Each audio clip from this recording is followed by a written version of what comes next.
nuestras redes sociales.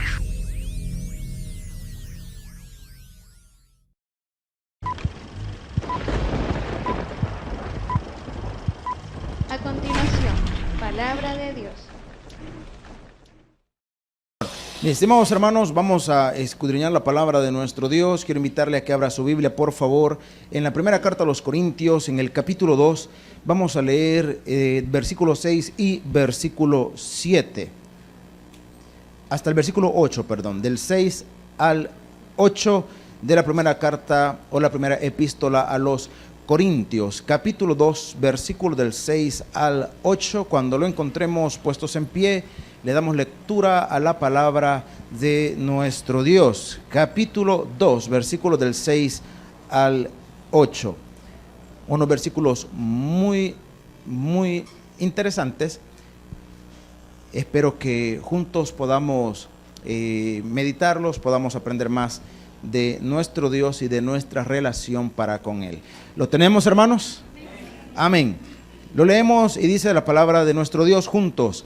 Sin embargo, hablamos sabiduría entre los que han alcanzado madurez, y sabiduría no de este siglo, ni de los príncipes de este siglo que perecen, mas hablamos sabiduría de Dios en misterio, la sabiduría oculta, la cual Dios predestinó antes de los siglos para nuestra gloria, la que ninguno de los príncipes de este siglo conoció, porque si la hubieran conocido, nunca habrían crucificado al Señor de gloria. Hasta allí y oramos. Padre, en esta mañana háblanos al corazón, instrúyanos, bendito Dios. Queremos aprender, queremos recibir más de ti en esta mañana.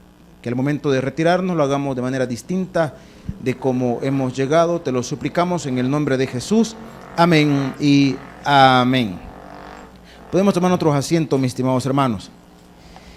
En primer lugar, el texto que hemos leído tiene dos componentes que van a ser la base de lo que vamos a ir meditando en estos minutos. Tiene el componente de la sabiduría y tiene el componente de la madurez. Tanto la sabiduría como la madurez es algo que se va adquiriendo. No es algo con lo que, pongámoslo en el plano espiritual, no es algo con lo que nacemos. No es cuestión de que usted recibió a Cristo ahora y que inmediatamente después de haber recibido a Cristo, entonces el Señor le dio o le proveyó a usted de sabiduría y de madurez. No es así. Tanto la sabiduría como la madurez tienen que ver mucho, o son, mejor dicho, el resultado de la comunión, de la relación que usted desarrolle para con nuestro Dios. El detalle acá está, hermanos, en que, como hemos hablado en otras oportunidades, no tiene que ver el tiempo, no tiene que ver cuántos años tenga usted de ser creyente para poder decir o determinar que su nivel de sabiduría, ¿verdad?, es apropiado, inapropiado, es alto, es bajo. No tiene que ver los años que usted tenga de ser creyente para poder hablar de la madurez espiritual que podamos tener. No necesariamente, puesto que hay personas que pueden confiar, digamos, en sí mismos, como lo pasaba a los fariseos, y Jesucristo dio una parábola y dijo que Él dio una parábola para aquellos que confiaban en sí mismos, y dijo: dos hombres subieron al templo a orar. Uno de ellos era fariseo y el otro era publicano. Hermanos, eran extremos totalmente opuestos. El fariseo, con una mentalidad religiosa, muy religiosa, creía que por su apariencia, y que les gustaba mucho aparentar, por cierto, creían que a través de su apariencia, de lo superficial, ellos podrían impresionar a los demás, y creían que en la medida que impresionaban a los demás, de esa misma forma podían impresionar a Dios. Entonces, era gente, hermanos, muy vanagloriosa. Pero los publicanos eran la gente más odiada, eran los más despreciables. eran las personas que en ningún momento podría alguien pensar que tenían una comunión o una relación con Dios. Incluso en la mentalidad de los fariseos, ¿cómo Dios va a escuchar a semejante persona?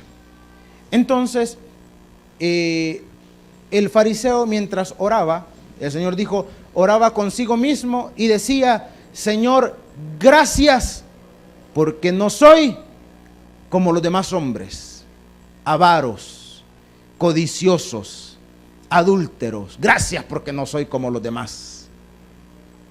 Diezmo de todo lo que tengo, de todo lo que gano, 2 veces a la semana por si acaso. Esa era la condición de él. Hermanos, mientras que el publicano, dijo Jesucristo, no se atrevía ni a levantar su mirada y solamente decía: Señor, sé propicio a mí, pecador. Eso era todo. Esa era toda la oración de él. Entonces, ¿se da cuenta usted? Bueno, porque Jesucristo preguntó después y dijo: ¿quién de los dos creen que descendió justificado? ¿Quién de los dos? Yo le dejo la pregunta y que busque la parábola, ¿verdad? ¿Quién de los dos, descendió justificado? Porque la madurez y la sabiduría no tiene que ver, hermano, con una cuestión espontánea. Es algo que se produce. Yo le preguntaría, hermano, ¿cuántos de los que estamos acá hemos alcanzado madurez? Y quizás algunos se atrevan a levantar la mano, quizás algunos otros no, pero casi convencido que los que tenemos ya varios años de ser creyentes, podríamos decir: pues mire, yo tengo madurez para con Dios. Pero ¿qué es esa madurez? Porque la primera carta a los Corintios, como se ha mencionado en otras oportunidades, es una carta correctiva, confrontativa. La primera carta a los Corintios, el apóstol Pablo le escribe, hermano, para confrontar la condición de una iglesia, hermano, emproblemada. Una iglesia emproblemada. ¿Qué tipo de problemas tenía qué tipo de problemas tenía la iglesia de Corinto y qué tipo de problemas el apóstol Pablo señala en la carta a los Corintios? Entre los problemas que más se destacan, tenía que ver con llamémosle, con la desunidad que ahí había. Hermano, cada quien tenía su propio grupito, ¿verdad? Y cuanto más promovía el aislar a los demás, parecería que era sinónimo de espiritualidad. Mire, con eso no se meta. No me tenga cuidado con esa gente. Con ese hermano, con esa hermana. Cuidadito. No, esa gente ni hermano es usted. No sé si le parece conocido esas cosas. Espero que no, ¿verdad? Aunque usted no lo crea, eso pasaba en la iglesia de Corinto. Gloria a Dios que en este tiempo esas cosas ya no suceden, ¿verdad?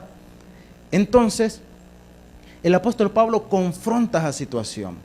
Otra de las situaciones que había eran los problemas doctrinales, en donde la gente no se fundamentaba en la enseñanza, hermanos, no podemos decir de la Biblia, puesto que la Biblia no estaba concluida todavía, pero sí en lo que representaba autoridad para aquel tiempo, que era la autoridad apostólica, que si usted vino al estudio de los Efesios, recordará que hablamos de eso, la autoridad apostólica. Entonces, algunos de ellos simplemente cuestionaban porque no estaban de acuerdo, no porque lo que se enseñaba dejara de ser verdad, simplemente porque no estaban de acuerdo. Usted puede tener apreciaciones y puede no estar de acuerdo con muchas cosas eclesiásticas, bíblicas, y puede que no esté de acuerdo. Y yo le podría decir, mire, hasta derecho tiene de no estar de acuerdo. El problema es que crea que tiene la razón absoluta. Ese es el problema. Y en la iglesia de los Corintios existía eso. Entonces el apóstol viene, hermano, y comienza, o previo, mejor dicho, a toda la exhortación que iba a hacer a la iglesia, dice lo siguiente. Leamos versículo 6. Sin embargo, hablamos, ¿qué dice, hermanos? Sabiduría, pero eso sí, la sabiduría de la que el apóstol se va a referir, hermano, no es una sabiduría para todos, porque hay sabiduría que no todos la digieren, hermano. Entonces viene aquí el otro componente que es importante y donde nos vamos a detener. Hablamos sabiduría entre los que han alcanzado, ¿qué dice? Madurez. Y aquí entramos en conflicto.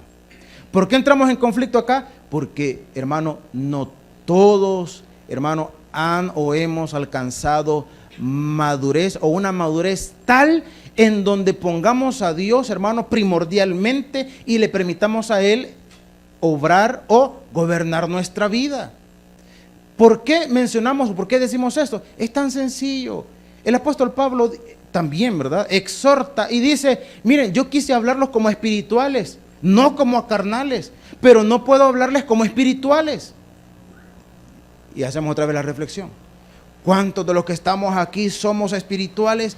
Y probablemente, mientras algunos levanten la manita, algunos otros se quedarían con la manita abajo, pero la mayoría dijera, pues mire, yo procuro mi relación con Dios, entonces yo soy espiritual.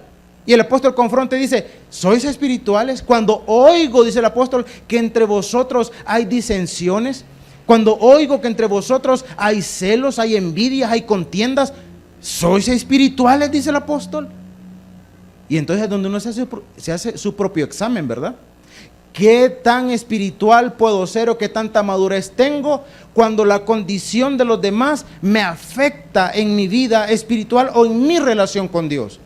¿Le afecta, hermano, la condición de los demás en su relación con Dios? ¿Será que cuando en algún momento usted se incomoda con alguien de su casa, de su familia, de sus amistades, de la iglesia, será que su nivel de espiritualidad desciende? Mire, ¿va a ir a la iglesia hoy? No, usted para ir a ver a esa fulana, a ese fulano, para ir a ver a esa gente, no. No. Hermano, el apóstol viene, exhorta y dice, quiero hablarles con sabiduría, pero esa sabiduría no todos la digieren. No todo el mundo, aunque lo repitamos continuamente, hermano, aunque parezca que es, hermano, un cliché que continuamente se dice, a veces ya ni atención le prestamos. Hermano, nuestra mirada tiene que estar puesta ¿en quién? En Dios. Pero nos seguimos clavando con los demás, ¿o no? ¿O no? ¿O cuántos todavía no están pendientes, hermano, de la acción o de las condiciones de los demás? Si su relación con Dios, hermano, es lineal. Cuando digo que es lineal, es usted y Dios. Es usted y Dios. Pero de repente, cuando comenzamos a ver a nuestro alrededor, nos desmotivamos por las condiciones o las acciones de los demás. Nos desmotivamos, nos desmoralizamos. No existe esa palabra, pero tal vez la inventamos. Desespiritualizamos, ¿qué le parece? Próximamente en la RAE. Hermano, se nos va. Entonces, el apóstol menciona y dice, sin embargo, hablamos sabiduría entre los que han alcanzado madurez. Y sabiduría no de este siglo, ni de los príncipes de este siglo que perecen. Entonces, aquí entramos también bueno, más adelantito vamos a ver algunas cuestiones, no dijera controversiales, pero que a algunos les gusta meterse en líos innecesarios. Pero cuando dice sabiduría no de este siglo, está diciendo, mire, los principios que se desarrollan en el Nuevo Testamento, hermano, no son, llamémosle, enseñanzas, valga la redundancia, nuevo testamentarias. No lo son. Son enseñanzas que vienen, hermano, desde el Antiguo Testamento. Algunos han preguntado, y es una pregunta válida, ¿por qué existen dos testamentos? La palabra testamento también se puede traducir como pacto. ¿Por qué existen dos testamentos o dos pactos? ¿Por qué Antiguo y por qué Nuevo Testamento? Y algunas veces algunos detractores del Evangelio señalan y dicen que los cristianos somos nuevo testamentarios, o sea que nos amparamos solamente en las enseñanzas del Nuevo Testamento, cosa que es un error. Pero ¿qué es el Nuevo Testamento y por qué el Antiguo Testamento? Digamos que se explica de esta manera.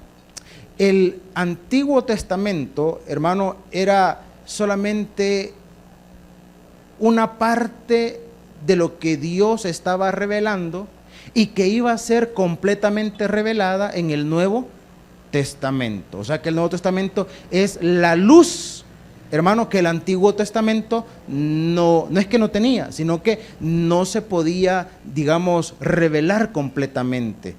¿Cómo lo entendemos? Lo entendemos, por ejemplo, a la luz de los profetas y la profecía que señalaba a Jesucristo.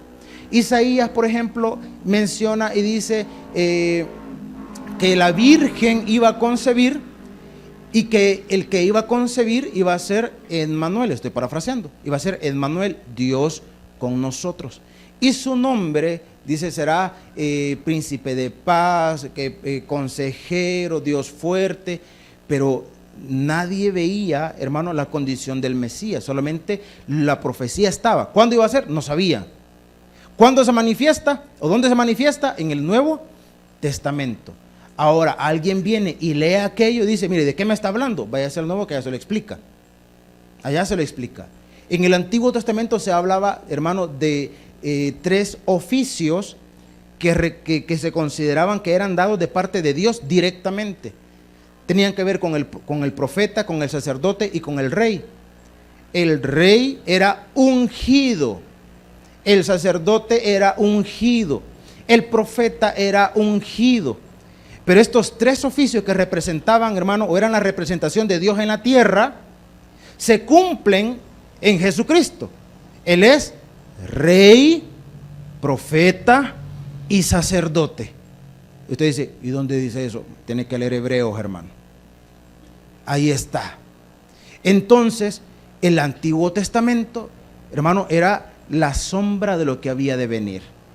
Entonces, cuando dice, hablamos sabiduría, pero sabiduría no de este siglo, el apóstol dice, si lo que les estoy enseñando no es nada nuevo, si lo que les voy a enseñar no es nada que se me acaba de ocurrir o que Dios dijo, no, pues necesito corregir esto. Dice, lo que les voy a hablar no es sabiduría de este siglo. Mire, es algo que ya viene, es algo que Dios ya estableció. Pero se ha fijado que el ser humano tiene una condición. Y yo no sé si alguno se va a ofender con esto, hermano, pero yo creo que buena parte nos vamos a sentir identificados. El ser humano es necio. Es necio. Ese hermano necesita que continuamente nos estén repitiendo, nos estén recordando lo que necesitamos. Que continuamente, porque algunos lo pasamos por alto o se nos olvida. Hermano, ¿cuántas veces usted ha escuchado que Dios le ama? Un montón de veces, ¿verdad? ¿Cuántas veces usted ha escuchado que Dios le ama y que Dios le ama y que Dios le ama? Pero estoy casi convencido que más de alguno de los que está acá, a pesar que ha escuchado continuamente que Dios le ama, ha experimentado la soledad. Ha experimentado la soledad. Ha experimentado el hecho de creer que no le importa a nadie.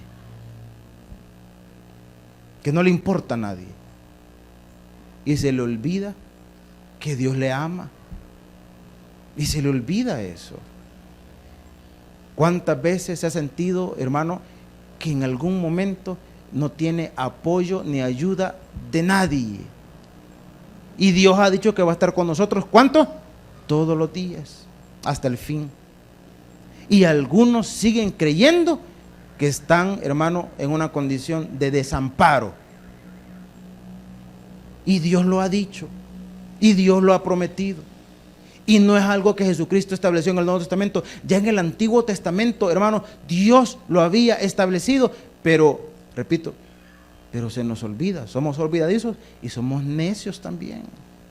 Entonces, el apóstol dice, sabiduría no de este siglo, ni de los príncipes de este siglo, está diciendo, no es una condición humana que perecen. Y aquí en versículo 7, no que nos vamos a desviar un poquito, pero vale la pena considerarlo. Dice versículo 7, mas hablamos sabiduría de Dios, ¿en qué dice, hermano? En misterio, la sabiduría, ¿qué dice? Oculta. Ya antes hemos preguntado que si la Biblia tiene misterios.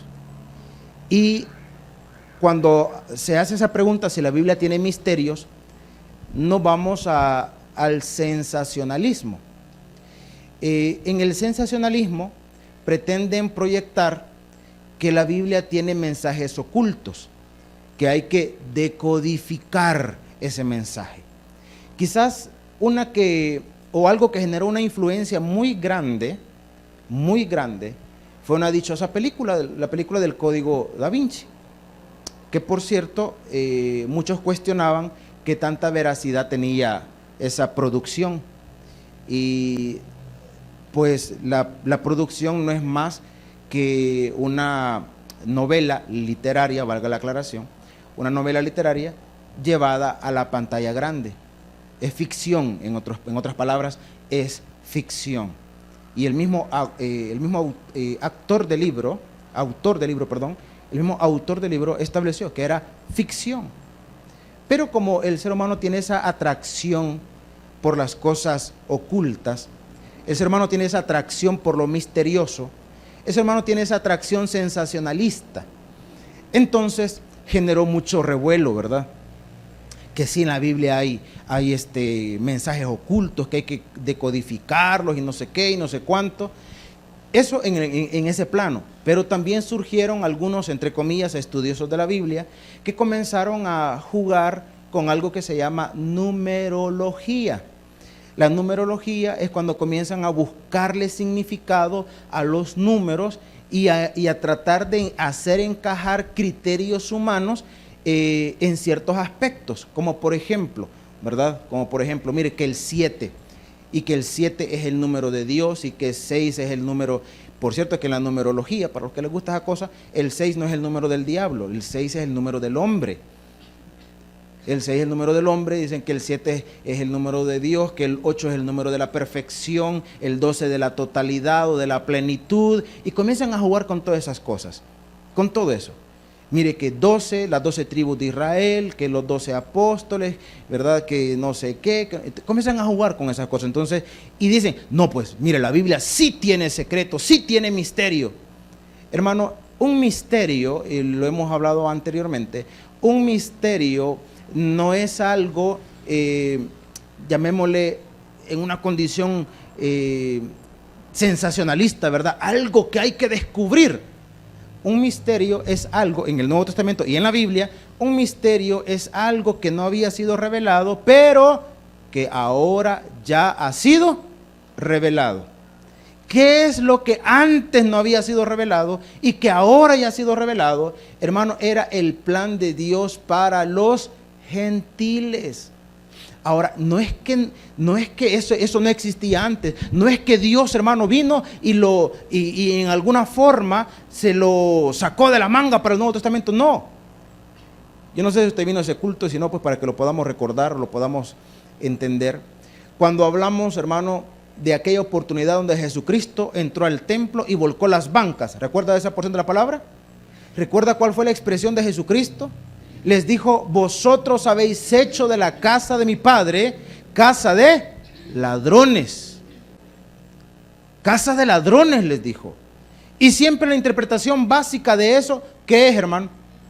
La interpretación básica es porque estaban haciendo negocio en el templo. Y siempre hemos dicho, si fuera así, el Señor viniera y nos agarrara a todos, hermano. Y nos agarrara a todos. A darle vuelta ya a la plancha de las pupusas, hermano. Así. Esa no era la razón. No era la razón. Porque cuando nos vamos a la Biblia, al Antiguo Testamento, nos damos cuenta que cuando Dios, hermano, ordenó la construcción del templo, ¿quién construyó el templo, hermano? ¿Alguien recuerda? Salomón.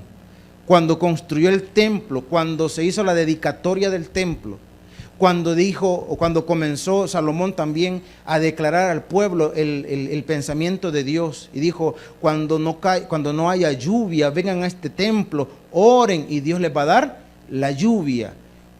Cuando haya mortandad, cuando haya pestilencia, vengan, clamen y Dios les va a dar sanidad. Y en toda esa dedicatoria, hermano, Dios había establecido que ese lugar se iba a llamar casa de oración para todas las naciones. Casa de oración para todas las naciones. Pero ¿qué hicieron, hermano, los judíos y específicamente los religiosos? ¿Qué hicieron? comenzaron a restringir que los gentiles no entraran al templo. No pueden entrar porque este es para judíos, no para gentiles. Por lo tanto, ustedes no pueden entrar. Y ordenaron edificar una parte a la par del templo que se llamó el atrio de los gentiles. En otras palabras, hasta aquí pueden llegar ustedes. De ahí para allá ya no pueden pasar. Ustedes son gente impura. Solamente los judíos tenemos derecho a accesar al templo de Dios. Nadie más. Nadie más. Se prohíbe, se restringe. Y se dice que hasta el día de hoy, a un costado del famoso Muro de los Lamentos, hay una roca con una inscripción que dice: se le restringe la entrada a los gentiles a este lugar santo, por si acaso. Se le restringe. Entonces la acción de Jesucristo tuvo que ver, hermano, con el hecho de que aquella gente se había apropiado algo que era, valga la redundancia, propiedad de Dios, no de la gente. Ahora, aunque nos parezca tan lejano aquello, no es tan distante a nuestro tiempo, hermano. No es tan lejano a nuestra realidad. ¿Cuántos creyentes maduros en la fe le restringen a los demás ciertas acciones? ¿Cuántos? ¿Cuántos creyentes creen que algunos son dignos y algunos otros son indignos? Con los servidores estamos teniendo una pequeña dinámica que le hemos comenzado a hacer hace un par de semanas. Cuando estamos por la mañana, cuando comenzamos el día domingo, que lo comenzamos orando, poniéndolo en las manos de Dios. Lo que estamos haciendo es que entre ellos vayan eligiendo quién pase a orar. ¿Quién pase a orar? Y primeramente Dios, un día todos van a pasar a orar. Primeramente Dios. ¿Se imagina que de repente un creyente inmaduro comenzara a cuestionar el hecho de que ese hermano o esa hermana no debería pasar ahí al frente a orar? No, ¿cómo va a creer usted esa gente? Si mire cómo anda, si mire cómo hace. Hermano, ¿quién es el que digno de calificar o descalificar quién es? Es Dios. Pero se ha fijado que los seres humanos nos damos esa atribución. Ya no lo vamos a hacer con servidores, lo vamos a hacer con todos los hermanos de la congregación. Todos. Pero debería elegir a los más constantes. No, y si de repente viene alguien por primera vez y lo queremos pasar a orar, no, y esa gente para qué lo va a pasar, capaz. Ni sabemos si es creyente. El ser humano es así. Ahora yo le pregunto, ¿qué tanta es su madurez espiritual? ¿Qué tanto es? La madurez espiritual no consiste en creer que tengo solvencia para señalar o para calificar o descalificar, sino el hecho de que usted entienda que su relación es con Dios, y si usted tiene un llamado, hermano, es para que otros vengan a los pies de Cristo, y siempre hemos dicho, y para que los que ya están en los caminos del Señor se puedan sentir agradados o agradables al lado suyo. Y dice la palabra, avancemos. Versículo 7 siempre.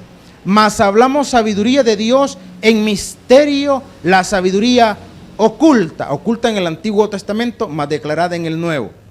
Dice la Escritura, la cual Dios predestinó antes de los siglos para nuestra gloria. Está diciendo, Dios no ha improvisado nada. Dios tenía todo, como dijo aquel, ¿verdad?, perfectamente calculado. Y dice, para nuestra gloria. Y aquí viene otra cuestión interesante. ¿Comparte Dios su gloria con alguien, hermano? No, ¿verdad? Él es Dios fuerte y celoso, dice la palabra, no comparte su gloria con. Pero ¿por qué aquí dice? ¿Por qué aquí dice? Para nuestra gloria. Si Él no comparte su gloria con nadie, ¿por qué el apóstol dice para nuestra gloria?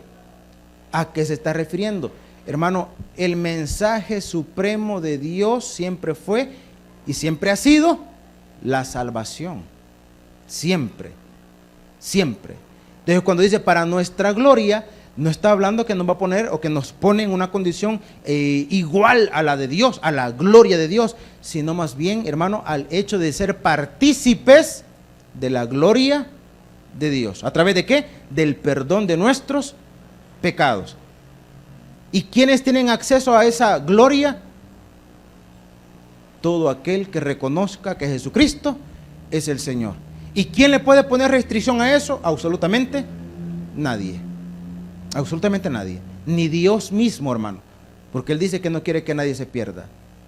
Pero vamos al punto otra vez. Y si Dios mismo no pone restricciones, ¿por qué a veces la inmadurez del creyente se pone en un plano, hermano, de creer que cuando alguien no hace las cosas como yo las hago, entonces tiene que ser descalificado? Tiene que ser descalificado. Porque no las está haciendo como deben de ser. ¿Por qué? Porque no las hace como yo las estoy haciendo. ¿Y sabe cuál es el problema muchas veces? El problema muchas veces es que nos gusta proyectar, hermano, la superficialidad. Nos gusta proyectar eso. O al menos al religioso le encanta proyectar eso. La superficialidad. Miren cuánto hago yo y mire cuán poco hace aquel. Mire cuánto sé yo y mire cuán poco sabe aquel. Mis estimados hermanos, el apóstol está iniciando, yo le invito a que usted pueda leer todo el pasaje y los próximos 3 capítulos de la primera carta a los Corintios. El apóstol está iniciando, hermano, una condición de confrontación, de exhortación a la iglesia, hermano, que creía que estaba bien, cuando realmente, hermano, su corazón se había apartado de Dios. ¿Cómo saber cuando la obra está bien o no está bien? ¿La iglesia está bien o no está bien? Muchas veces lo medimos en función del pecado. ¿Cuándo la iglesia está bien? Cuando no hay pecado. Yo le pregunto, ¿cuándo no hay pecado, hermano? ¿Cuándo no hay pecado? ¿Cuándo? ¿La iglesia está mal? Porque todos andan pecando. Todos andamos pecando, hermano. O levante la mano que no anda pecando. Lo vamos a apedrear después del culto. Muy diferente que usted diga, yo no ando haciendo el pecado que anda haciendo aquel. ¿Cuál anda haciendo usted? Otro. No, pero ese no, otro. Mis estimados hermanos, la condición de, no podemos hablar de cuando la congregación anda bien o anda mal. Hablemos de la iglesia. ¿Cuál es la diferencia? La iglesia no es el cúmulo de personas que están acá sentados. ¿Quién es la iglesia? ¿Quién es la iglesia, hermano? Es usted. La iglesia es usted. ¿Y de quién depende que ande bien o ande mal? La iglesia. ¿De quién depende? ¿De quién depende? De usted, hermano. De usted. De usted. Si nadie lo va a andar supervisando. No tenemos una comisión para andar buscando, ¿verdad?, los errores de los hermanos. No la tenemos. Ya les he comentado muchas veces de esa anécdota. Una señora, hermana en Cristo, llega al negocio de otros creyentes de diferente congregación, y la hermana, pues, decaída la hermana. Entonces, los dueños del negocio, que aparte de ser hermanos en Cristo, tenían una cierta amistad, le preguntó a la hermana y le dijo, mira, hermana, ¿y qué le pasa? La vemos que anda decaída, como triste, le sucede algo, está enferma, ¿y qué le pasa? Entonces la hermana le respondió, le dijo, no, es que me siento mal porque me pusieron en disciplina en la iglesia. Les contó la hermana. Entonces los creyentes, diligentes como muchos lo somos, ¿verdad?, le preguntaron, hermano, ¿y por qué le pusieron en disciplina? Y él les dijo, es que, fíjese que vino un pariente de Estados Unidos y el pariente quería que fueran a la playa.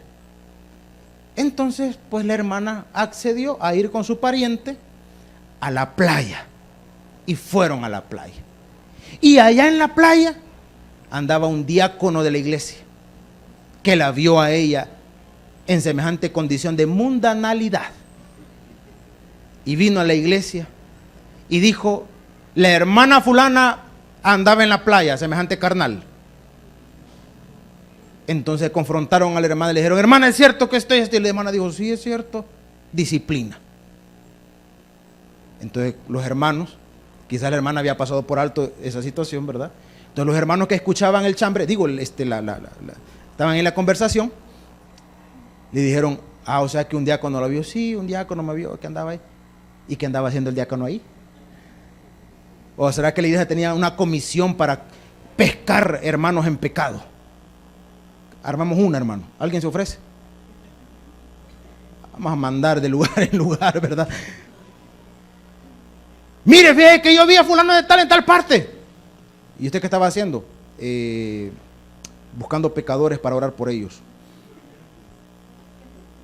Hermano,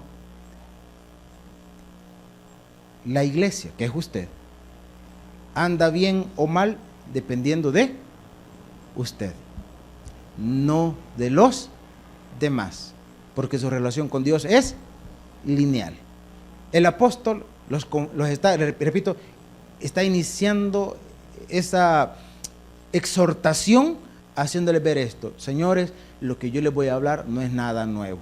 Y depende el nivel de madurez que ustedes tengan, van a identificar esta enseñanza de sabiduría que yo les voy a compartir desde el apóstol. Sabiduría que no es nueva, por cierto. Sabiduría que viene desde el Antiguo Testamento, no es nuevo. Hermanos, amar a Dios y amar al prójimo es una enseñanza nuevo testamentaria o antiguo testamentaria. Si le queremos poner en un solo plano, es una enseñanza bíblica. Está en el Antiguo, está en el Nuevo, está en todas partes, hermano. No es algo reciente. La salvación por gracia era algo nuevo en el Nuevo Testamento, valga la redundancia, o en el Antiguo. Hermano, es algo que ha estado en la Biblia por siempre, desde sus primeras páginas. ¿Quiénes lo ignoran? Los que no la leen, los que la desconocen, los que para ellos sigue siendo un misterio. Un misterio. Para muchas personas la Biblia tiene misterio simplemente porque no la conocen, hermano. Porque no la conocen, simple y sencillamente. Una persona me decía, es que mire, es que todos hablan, me dijo, del fin del mundo, me dijo. A mí por eso que no me gustan los cristianos, todos hablan del fin del mundo. Le digo, usted está equivocado. Y entonces me dijo, ¿me va a decir usted entonces que ustedes no hablan del fin del mundo? Le digo, no hablamos del fin del mundo. Primero porque la Biblia sí enseña de un fin, pero no como usted lo está pensando. Las personas, entre algunos supuestos creyentes y muchos otros que no, creen que un día, hermano, este mundo va a simple y sencillamente a ser un caos, va a explotar. Algunos lo esperan ya en octubre, por cierto. Va a explotar y no sé qué, ni el fin del mundo. Hermano, en primer lugar, si usted es un creyente, es un hijo de Dios, usted no va a ver semejante cosa. Usted no lo va a ver. Lo que está próximo para la iglesia es el arrebatamiento. Después, la tribulación. Y me estoy saltando varios eventos por si acaso. El arrebatamiento, la tribulación, el regreso de nuestro Señor Jesucristo, el establecimiento del reino mesiánico. Hermano, Satanás dice que será suelto por un poco más de tiempo, saldrá a engañar y engañará a muchos. El juicio del gran trono blanco. Y después de eso, dice la Escritura, y los elementos ardiendo serán deshechos y las cosas que hoy conocemos, hermano, no volverán a ser jamás. Está hablando de un cambio, una transformación. Entonces dice Juan en Apocalipsis, vi descender del cielo la nueva Jerusalén. Está hablando el establecimiento de una condición totalmente diferente de como hoy lo conocemos. ¿Será el mundo entonces explotará en 1000 pedacitos? No, hermano, eso es ignorancia. Eso es ignorancia. La Biblia no enseña. A usted dirá, pero mire, en Mateo 28, allá en el último, dice que estará con nosotros hasta el fin del mundo. Entonces entiende la expresión. ¿Cuándo será el fin del mundo? Y usted dice, pues no va a ser el fin del mundo, va a ser una transformación de todo lo que hay. Entonces, ¿qué está enseñando el Señor? ¿Hasta cuándo va a estar con nosotros? Por toda la eternidad. Entonces, venir, hermano, Y el apóstol dice, yo quiero hablarles y quiero enseñarles algo que depende de la madurez que usted tenga. Para muchos va a ser algo oculto, misterioso, obscuro, o va a ser algo de decir, sí, la Biblia enseña, la Biblia plantea eso. Y si hablamos de madurez, hermano, las enseñanzas que se plantean en su palabra, usted las va a digerir de la manera apropiada o no, dependiendo de cuánto su relación con Dios sea firme, sea lineal, sea estable, va a depender de eso.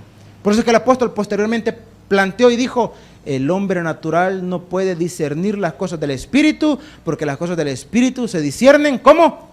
Espiritualmente. Entonces, terminemos con el último versículo que nos corresponde para esta hora, versículo 7 y 8. Dice, mas hablamos sabiduría de Dios en misterio, la sabiduría oculta, la cual Dios predestinó antes de los siglos para nuestra gloria, para salvarnos, a la que ninguno de los príncipes de este siglo conoció, porque si lo hubieran conocido, que dice, nunca habrían crucificado al Señor de gloria.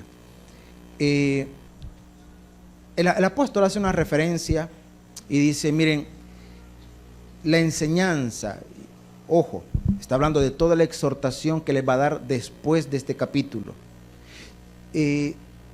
Esa enseñanza, esa sabiduría no es humana, no es humana. Los príncipes, o sea, los grandes conocedores no la tuvieron, porque si lo hubieran tenido, entonces hubiesen reconocido quién fue Jesucristo. Hermanos, ¿quiénes fueron, si nos vamos en un plano material, quiénes fueron los que llevaron a la cruz a Jesucristo? ¿Sabe quiénes fueron? Los grandes conocedores. No fue el pueblo. El pueblo fue manipulado para que gritaran, crucifícale, crucifícale. Pero todo el plan, ¿quiénes lo armaron, hermano? ¿Sabe quiénes lo armaron? Los principales. Los principales.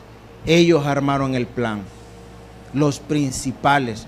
Los supuestamente grandes conocedores y a la vez, hermano, los grandes ignorantes.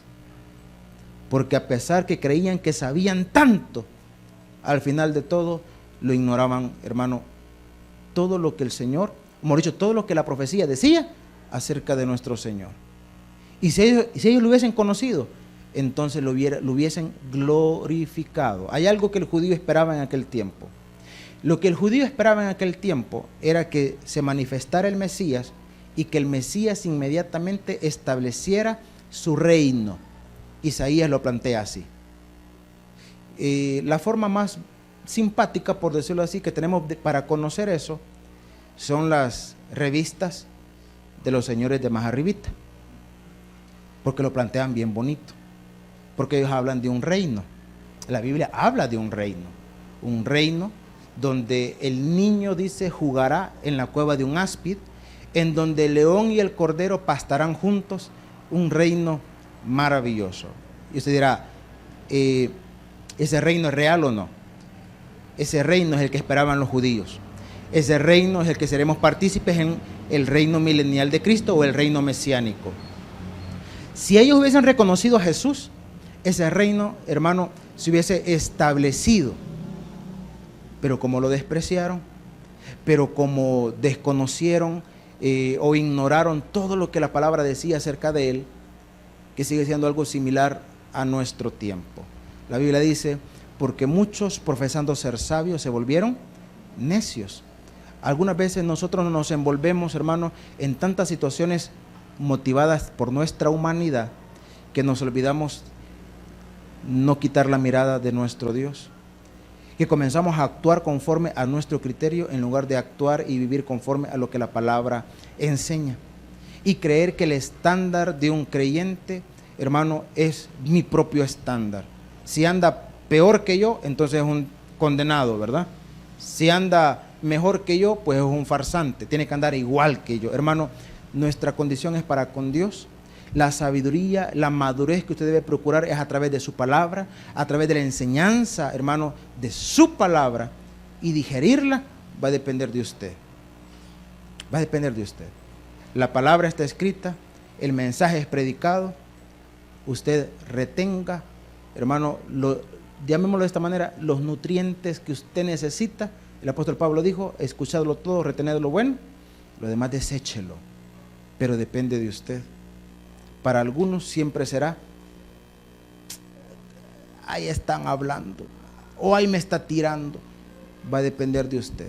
El apóstol simplemente dijo, yo les quiero hablar sabiduría, depende de ustedes, de su madurez. Su crecimiento espiritual y su madurez la procura usted, porque también el apóstol dijo, mire cada quien, yo planté, aquel sembró, ¿verdad? Yo planté, aquel otro regó.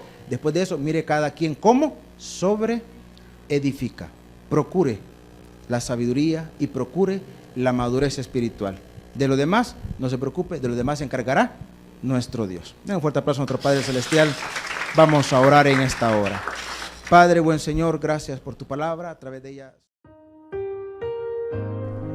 El predicador ha terminado su mensaje. Es tiempo de que recibas a Jesús como tu Salvador personal. Ora conmigo de la siguiente manera. Señor Jesús, yo te recibo hoy como mi único y suficiente Salvador personal. Creo que eres Dios, que moriste en la cruz por mis pecados y que resucitaste al tercer día. Me arrepiento, soy pecador. Perdóname, Señor. Gracias doy al Padre por enviar al Hijo a morir en mi lugar.